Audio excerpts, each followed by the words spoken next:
nikipata safari ya kutoka Tabora kwenda Dar, yani kwenda na kurudi, mimi kama Gaspar itanigharimu shilingi 1,500,000 kwenda na kurudi pamoja na kula na kulala.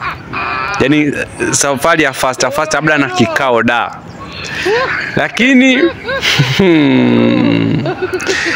5 tena kwanza kwa serikali ya Malawi. Lakini serikali ya Malawi ukapata safari serikali ya Malawi, kwanza safari itagharimu bilioni. Kwanza itabidi uende kwa ndege kurahisisha usafiri na usafiri uwe salama, uwai ili kuhakikisha michakato inawahi. Yani unawahi kikao, usiwahi kuchoka. Ukifika kwenye kikao utoe point.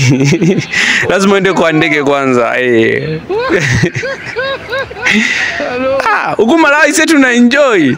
Ukipata safari serikalini, unyama sana, ni mabilioni. Yani kwanza 5 tena kwa serikali ya Malawi.